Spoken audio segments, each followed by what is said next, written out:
रामानुजन कौन थे? अब आप कहेंगे कि हाँ वो एक बड़े मैथमेटिशियन थे, लेकिन कितने बड़े? क्यों मैक्सिमम लोग उन्हें जीनियस बोलते हैं और क्यों पूरी दुनिया में उन्हें न्यूटन से कंपेयर किया जाता है? आज हम यही स्टडी करेंगे। Inspired by Ramanujan, who was this Indian genius. Around the world. Ingenious. A tool master. Well, I was really fascinated by the story of Ramanujan when I was young. I think very influential in analytic number theory. Maybe Ramanujan was very good at finding the tips of icebergs in some sense. Srinivas Ramanujan 22 दिसंबर 1887 में पैदा हुए थे। रामानुजन के पिता एक साड़ी की shop में clerk का काम करते थे, जबकि माँ एक हाउसवाइफ थी। बचपन में रामानुजन बहुत ही सेंसिटिव थे। उन्हें बचपन में मंदिर के प्रसाद के अलावा कुछ भी अच्छा नहीं लगता था। अगर उन्हें अपनी पसंद का खाना नहीं मिलता तो वो जमीन में मिट्टी में लेट जाते और तब तक नहीं मानते जब तक उनकी बात ना मानी जाए। बचपन से ही रामानुजन बहुत क्यूरियस थे। वो हमेशा पूछा करते, दुनिया का पहला इंसान कौन था? यहाँ से बादल कितनी दूर है? बचपन में जब एक बार क्लास में एक टीचर ने कहा कि जब भी आप एक नंबर को उसी नंबर से डिवाइड करते हो तो उसका आंसर 1 आता है। फॉर एग्जाम्पल, अगर आप 1000 फ्रूट्स को 1000 लोगों में बांट दो तो हर एक को एक ही फ्रूट मिलेगा। रामानुजन एकदम से बोल पड़े, लेकिन ये 0 के केस में ट्रू नहीं होगा, क्योंकि अगर हम 0 को 0 से डिवाइड करते हैं तो आंसर 1 नहीं होगा, क्योंकि किसी को भी एक भी फ्रूट नहीं मिलेगा। रामानुजन की फैमिली के पास ज्यादा पैसे नहीं थे, इसलिए उन्हें किराएदार रखने पड़े। वो किराएदार 2 स्टूडेंट्स थे जो कि पास के एक लोकल गवर्नमेंट कॉलेज में पढ़ते थे। इन दोनों ने देखा कि रामानुजन मैथ्स में बहुत इंटरेस्टेड हैं, इसलिए अपने फ्री टाइम में रामानुजन को मैथ्स पढ़ाते। रामानुजन बहुत ही कम टाइम में उन दोनों स्टूडेंट से भी मैथ्स में अच्छे हो गए। रामानुजन हमेशा उन दोनों को लाइब्रेरी से मैथ्स की बुक्स लाने को कहते। स्कूल में सब जानते थे कि रामानुजन एक जीनियस है, और इवन उनके हेडमास्टर ने कहा था कि ये लड़का मैथ्स में जीनियस है और इसे मैं 100% या A+ से भी ज्यादा मार्क्स देना चाहता हूँ। स्कूल में तो रामानुजन बाकी सब्जेक्ट्स भी पढ़ लेते थे, इसलिए उन्हें कॉलेज के लिए फुल स्कॉलरशिप मिल गई। लेकिन कॉलेज तक पहुंचते पहुंचते उनका मैथ्स में बहुत ज्यादा इंटरेस्ट हो गया था और वो बाकी सब्जेक्ट्स नहीं पढ़ते थे और मैथ्स के अलावा बाकी सारे सब्जेक्ट्स में फेल हो जाते। कॉलेज में भी सब जानते थे कि रामानुजन मैथ्स में सबसे अच्छे हैं, क्योंकि मैथ्स के 3 घंटे के पेपर को वो 30 मिनट में कंप्लीट कर देते थे। जिन क्वेश्चंस को प्रोफेसर 12 से 15 स्टेप्स में करते थे, रामानुजन उन्हीं सवालों को 3 स्टेप में सॉल्व कर देते थे। लेकिन इन सब के बावजूद रामानुजन की स्कॉलरशिप कैंसिल कर दी गई और उन्हें कॉलेज छोड़ना पड़ा, क्योंकि वो बाकी सब्जेक्ट्स में पास ही नहीं हो पा रहे थे।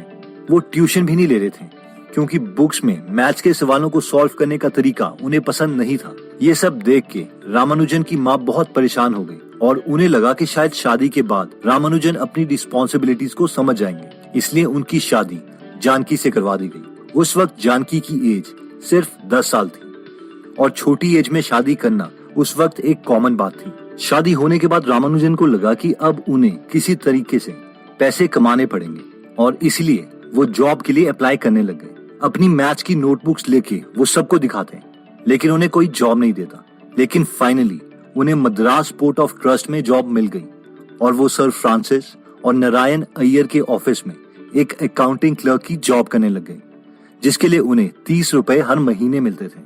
सर फ्रांसिस और नारायण अय्यर को पता था कि ये लड़का मैथ्स में बहुत अच्छा है, इसलिए वो रामानुजन की मदद करने लग गए। सर फ्रांसिस ने रामानुजन को एनकरेज किया कि वो कैम्ब्रिज यूनिवर्सिटी के प्रोफेसर्स को लेटर लिखें और अपना काम दिखाएं।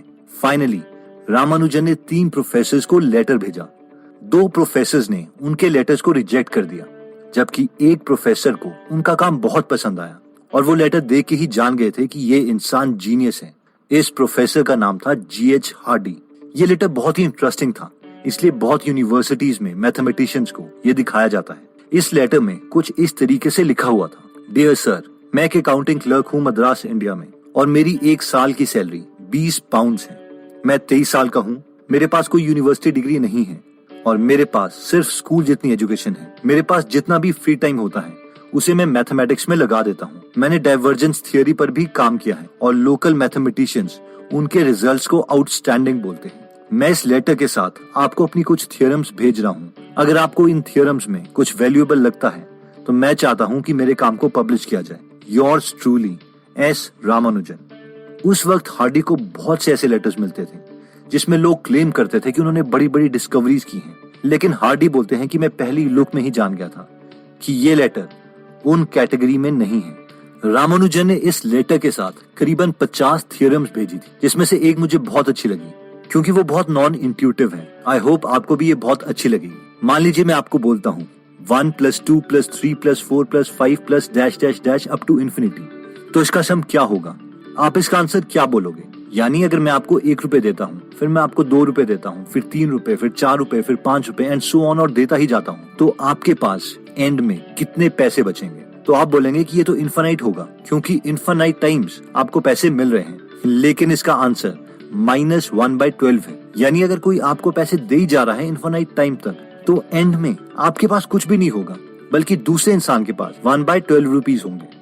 और ये बहुत नॉन इंट्यूटिव है, मैं जानता हूँ, इवन आजकल के मैथमेटिशियंस के लिए भी। लेकिन ये सीरीज इतनी इंपॉर्टेंट है कि आज की लेटेस्ट थियोरी स्ट्रिंग थ्योरी में भी इसका यूज किया जाता है। अगर हम ये रिजल्ट स्ट्रिंग थ्योरी में नहीं डालते तो स्ट्रिंग थ्योरी को कंटिन्यू नहीं किया जा सकता। The areas of physics. This is a very well-known string theory textbook by Joe Polchinski. As you can see, sort of quite early on, page 22, we have this statement here, which is that the sum of all, this is basically saying the sum of all the integers.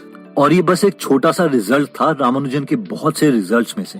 इस letter के बाद Hardy ने रामानुजन को immediately letter लिखा और कहा, dear sir, मैं आपके काम में बहुत इंटरेस्टेड हूँ, आप जितनी जल्दी हो सके इनके प्रूफ मुझे सेंड कर दीजिए। हार्डी के लेटर्स के बाद इंडिया में ब्रिटिश गवर्नमेंट रामानुजन को सीरियसली लेने लग गई और उन्हें यूनिवर्सिटी डिग्री में होने के बावजूद प्रेसिडेंसी कॉलेज में रिसर्च स्कॉलरशिप मिल गई, जहां उन्हें 75 रुपए पर मंथ मिलते थे।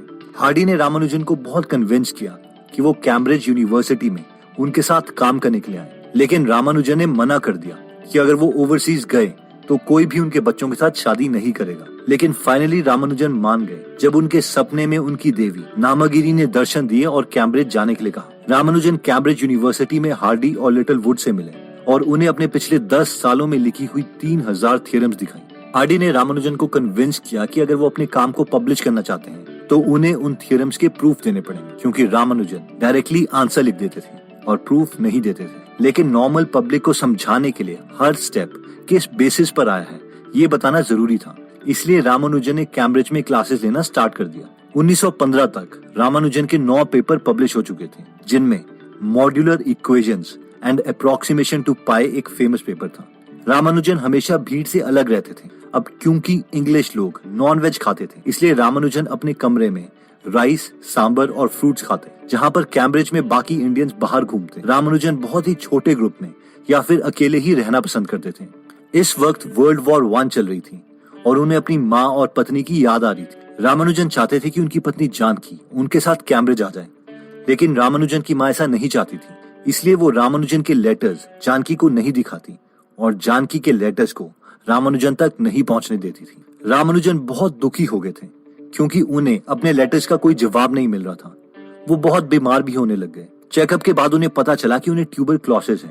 वो इतने दुखी हो गए कि एक बार वो एक ट्रेन के आगे कूद गए। लकीली गार्ड ने ट्रेन रुकवा दी और वो बच गए, लेकिन पुलिस ने उन्हें अरेस्ट कर दिया। हार्डी वहां पर पहुंचे और उन्होंने झूठ कह दिया कि रामानुजन रॉयल सोसाइटी के फेलो हैं, इसलिए उन्हें अरेस्ट ना किया जाए। जब पुलिस ने कंफर्म किया तो उन्हें पता चला कि रामानुजन एक फेमस मैथमेटिशियन है, इसलिए उन्हें छोड़ दिया गया। लेकिन ये झूठ बहुत ही जल्दी सच हो गया और रामानुजन को एक्चुअल में रॉयल सोसाइटी का फेलो बना दिया गया और रामानुजन से एस रामानुजन FRS बन गए। जिन्हें नहीं पता, FRS एक बहुत ही सिग्निफिकेंट ऑनर है जो कि बहुत ही फेमस साइंटिस्ट को मिला है, जैसे कि आइजैक न्यूटन, माइकल फैराडे और Albert Einstein. Indian mathematical society में रामानुजन की बहुत तारीफ हुई और जर्नल के फ्रंट पेज में उनका नाम पब्लिश किया गया। रामानुजन को लगा कि इंडिया जाके शायद उनकी तबीयत ठीक हो जाएगी, इसलिए वो इंडिया वापस चले गए। लेकिन इंडिया वापस आके उनकी तबीयत और बिगड़ गई। उन्हें बहुत पेन होता था, लेकिन फिर भी वो मैथ्स की प्रॉब्लम सॉल्व करते रहते और अनफॉर्चुनेटली 1 साल के बाद उनकी डेथ हो गई और वो बहुत ही छोटी उम्र में 32 साल में मर गए। हार्डी को जब इस बात का पता चला तो वो बहुत ही दुखी हुए। हार्डी कहते हैं कि मैं बहुत लकी हूँ कि रामानुजन ने मुझे लेटर लिखा और सबसे पहले वो मुझे मिले। रामानुजन से मैंने बहुत कुछ सीखा है। मरने से 3 महीने पहले रामानुजन ने हार्डी को एक लेटर लिखा था। उन्होंने अपनी हेल्थ के बारे में उस लेटर में कुछ नहीं बताया था और बस यही लिखा था कि मैंने रिसेंटली बहुत ही इंटरेस्टिंग फंक्शंस डिस्कवर किए हैं, जिन्हें मैं मॉक थीटा फंक्शंस कहता हूँ। ये मैं आपको सेंड कर रहा हूँ। आई होप आपको पसंद आएंगे। तो दोस्तों, इस वीडियो में हमने श्रीनिवास रामानुजन की लाइफ स्टोरी के बारे में देखा। जब भी मैं रामानुजन की स्टोरी के बारे में पढ़ता हूँ तो मुझे हमेशा दो चीजों से काफी दुख होता है। एक तो यह है कि रामानुजन 32 साल में ही मर गए। अगर वो एक नॉर्मल लाइफ स्पैन भी जीते, जैसे कि 60 से 70 साल, तो वो बहुत सी डिस्कवरीज कर सकते थे। दूसरा दुख मुझे इस बात का होता है कि जब तक ब्रिटिशर्स ने रामानुजन के टैलेंट को नहीं पहचाना, इंडिया में उनकी कदर नहीं हुई। और अगर वो हार्डी को लेटर नहीं लिखते तो शायद हमें उनके बारे में पता भी नहीं होता। और इससे बड़े दुख की बात तो ये है कि क्या ऐसे केसेस एक्चुअल में इंडिया में हुए होंगे कि कोई टैलेंटेड तो है लेकिन उसके टैलेंट को हम पहचान ही नहीं पाए, इसलिए उसका कभी पता ही नहीं चला।